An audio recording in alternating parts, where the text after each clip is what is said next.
आपने? जैसे अगर मैं बोलूं भारत माता की, भारत माता की, भारत माता की, तो सब लोग भारत माता की जय करते हैं। मगर ये भारत माता जो है, ये है क्या? ये भारत की जनता है। जब हम भारत माता की जय करते हैं तो हम भारत माता की जनता की जय करते हैं। आपके माता पिता, उनके माता पिता, हम सब की जय करते हैं। सही बात?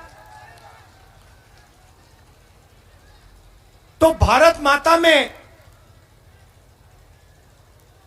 आज सबसे बड़ा सवाल है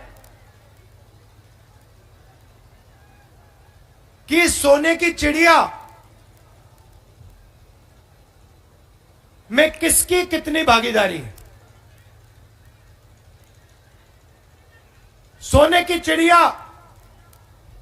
धन पैदा करती है। सवाल यह है, आज इस देश में धन को कैसे बांटा जा रहा है? किसके हाथ जा रहा है?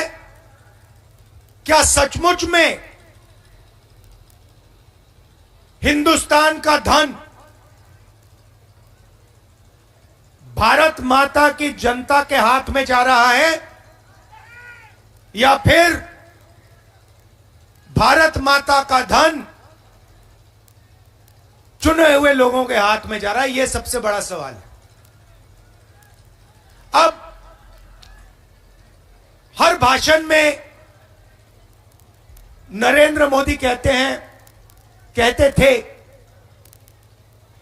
भाइयों और बहनों, मैं ओबीसी वर्ग का हूं। आपने सुना? यस, नरेंद्र मोदी को कहते हुए सुना आपने कि मैं ओबीसी का हूं, ओबीसी का हूं, ओबीसी का हूं? सुना है? हां या ना? सुना है। ओबीसी की हिंदुस्तान में क्या आबादी है? कोई बता सकता है? कितने हैं हिंदुस्तान में ओबीसी? देखिए, कोई बता नहीं सकता। किसी को नहीं मालूम कि पिछड़ों की आज हिंदुस्तान में क्या आबादी है। किसी को नहीं मालूम। तो मैंने पार्लियामेंट में कहा कि हम भारत माता की जय करते हैं, मगर भारत माता में किसकी कितनी आबादी है यह किसी को नहीं मालूम। तो मैंने पार्लियामेंट हाउस में जाति जनगणना की मांग की। मैंने कहा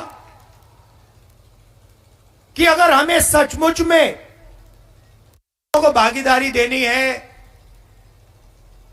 दलितों को, आदिवासियों को, गरीब जनरल कास्ट के लोगों को भागीदारी देनी है, तो सबसे पहला कदम जाति जनगणना का है।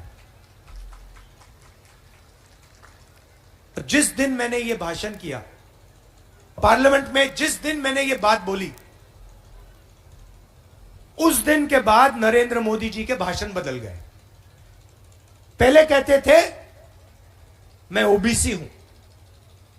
जब मैंने ओबीसी की आबादी का सवाल उठाया, उसके बाद से नरेंद्र मोदी कहते हैं, भाइयों और बहनों, हिंदुस्तान में सिर्फ एक जात है, वो है गरीब। वोट लेने के लिए नरेंद्र मोदी ओबीसी, मगर जब ओबीसी को भागीदारी देने का सवाल आया, उनकी सच्ची शक्ति, उनकी आबादी का पता लगाने की बात आई, तो नरेंद्र मोदी कहते हैं देश में ओबीसी है ही नहीं, दलित है ही नहीं, आदिवासी है ही नहीं, जनरल है ही नहीं, सिर्फ एक जात है, वो है गरीब।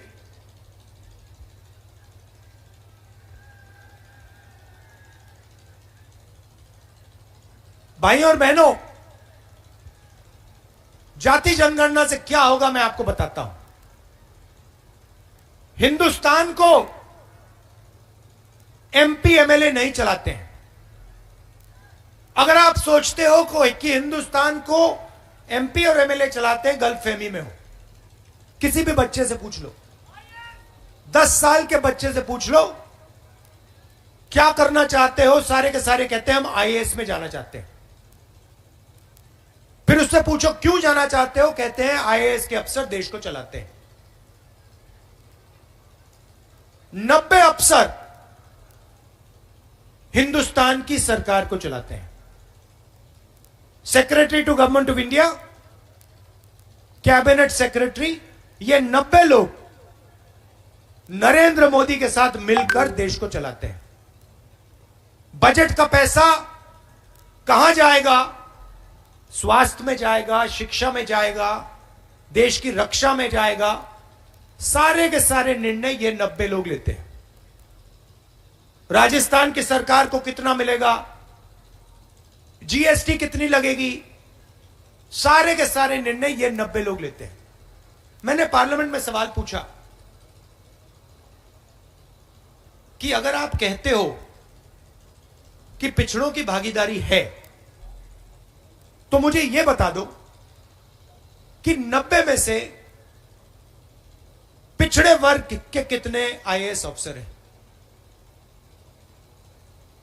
बीजेपी ने जवाब नहीं दिया, नरेंद्र मोदी ने जवाब नहीं दिया। मैं आपको बताता हूं, पिछड़ों की आबादी 50% और 90 में से 3 अफसर, 1 अफसर आदिवासी, 3 अफसर दलित। और अगर हिंदुस्तान की सरकार 100 रुपए खर्च करती है तो पिछड़े वर्ग के अफसर 5 रुपया का निर्णय लेते हैं। मतलब आज पिछड़ों की आबादी तकरीबन 50% और पिछड़ों की हिस्सेदारी 5% से कम। और फिर नरेंद्र मोदी आपसे कहते हैं कि भैया पिछड़ों की सरकार चल रही है। कौन सी पिछड़ों की सरकार? अगर पिछड़ों की सरकार होती तो कम से कम 45 अफसर, 90 में से 45 मतलब 50% ओबीसी वर्ग के होते। यह हिंदुस्तान के सामने सबसे बड़ा सवाल है। थोड़ी सी मैं इनकी योजनाओं के बारे में कह देता हूं। फसल बीमा योजना देखिए, 35,000 करोड़ रुपया फसल बीमा योजना में जाता है। कहां से आता है? जीएसटी से आता है। आपने ये गुलाबी शर्ट पहनी हुई है, जितनी जीएसटी आपने इस शर्ट के लिए दी उतनी ही जीएसटी अदानी इस शर्ट के लिए देगा।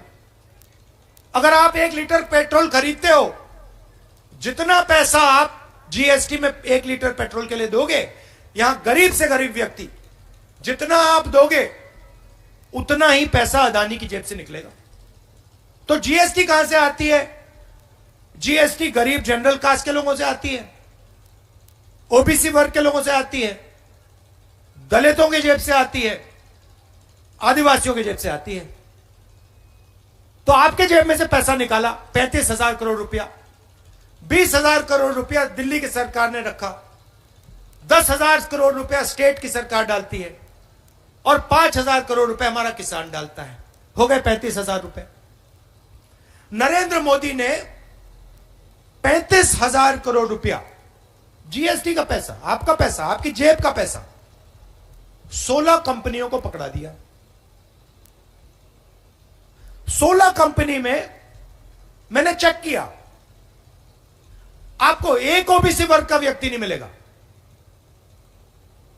एक दलित नहीं मिलेगा, एक आदिवासी नहीं मिलेगा, एक गरीब जनरल कास्ट का व्यक्ति नहीं मिलेगा।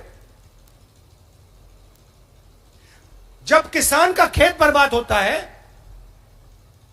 फसल बीमा योजना में किसान फोन लगाता है, किसको लगाता है? उन्हीं 16 कंपनियों को ईमेल डालता है। पैसा किसका? किसान का, इस भीड़ का, पिछड़ों का।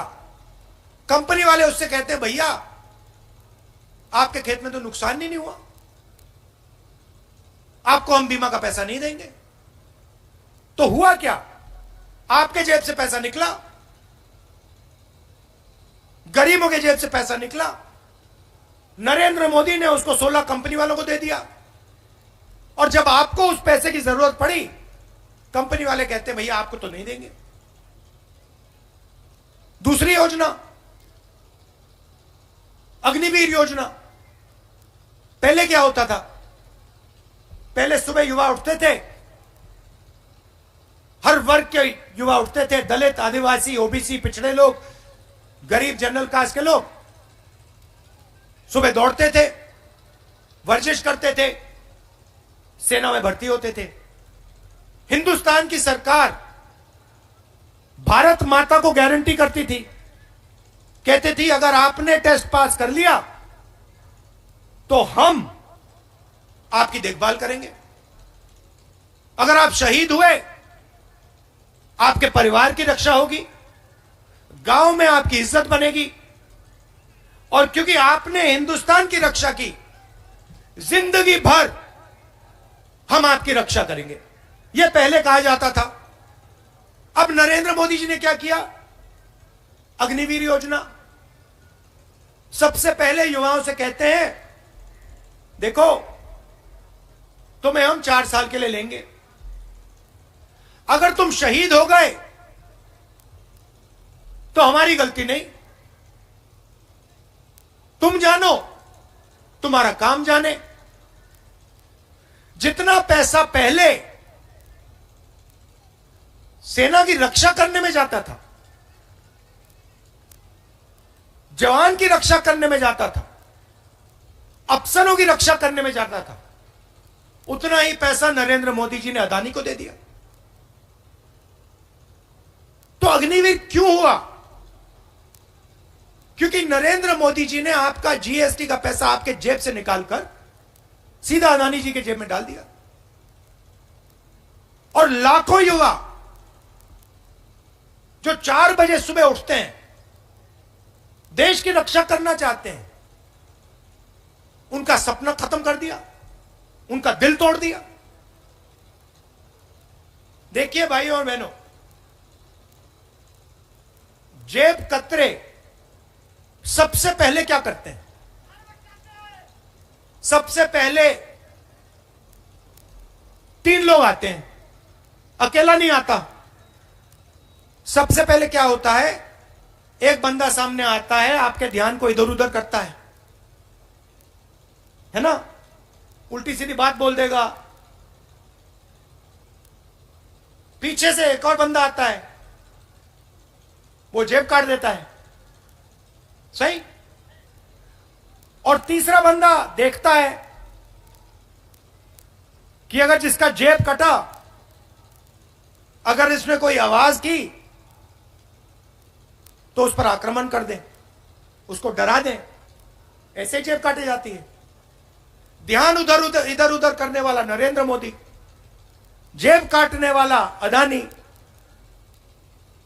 और बाद में लाठी मारने वाला अमित शाह। सीधी सी बात है, आप पैसा भर रहे हो, यहां मुझे बता दो जीएसटी से किसको फायदा हुआ? यहां कोई है जो कह सकता है हां भैया मुझे जीएसटी से बहुत फायदा हुआ? हो ही नहीं सकता, क्योंकि जितना पैसा आप डाल रहे हो उतना अदानी डाल रहा है। आप सोच रहे हो कि मैंने पेट्रोल अपने टंकी में भरा, हो क्या रहा है? आप आधा पैसा टंकी में भर रहे हो, पेट्रोल टंकी आधे पैसे का पेट्रोल भर रहे हो, और सीधा उधर से पाइप से जा रहा है पीछे से अदानी की जेब में। आप बिजली का स्विच ऑन करते हो, आप सोचते हो हाँ भैया मैंने बिजली का स्विच ऑन किया, पंखा चलता है, और उधर से थोड़ा सा पैसा सीधा अदानी जी की जेब में जाता है। अब कांग्रेस पार्टी की स्कीम देखिए, 7 गारंटी है।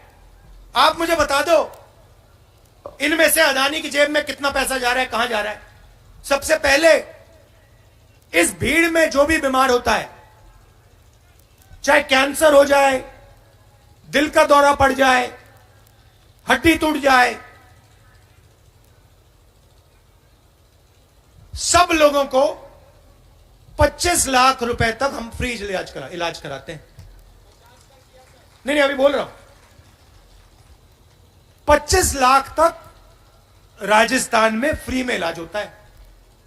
सही, चुनाव के बाद वो 50 लाख हो जाएगा। आप सोचिए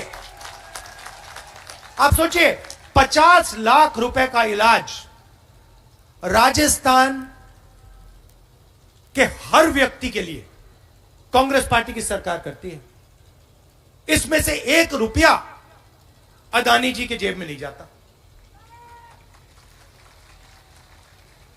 नरेंद्र मोदी जी कहते थे, यूपीए के समय कहते थे, भाइयों और बहनों 400 रुपए का सिलेंडर हो गया। आज कितने का है? 1200 रुपए का है। 1200 रुपए का सिलेंडर हो गया। नरेंद्र मोदी एक शब्द नहीं कहते। के बाद कांग्रेस पार्टी सबके सिलेंडर 500 रुपए का कर देगी। अदानी की जेब में कितना पैसा गया? 0। स्वास्थ्य योजना में 0। हर महिला, घर में एक महिला को कांग्रेस पार्टी सीधा बैंक अकाउंट में साल के 10,000 रुपए डाल देगी। अदानी को कितना पैसा गया? 0। बीजेपी ने, नरेंद्र मोदी ने कहा था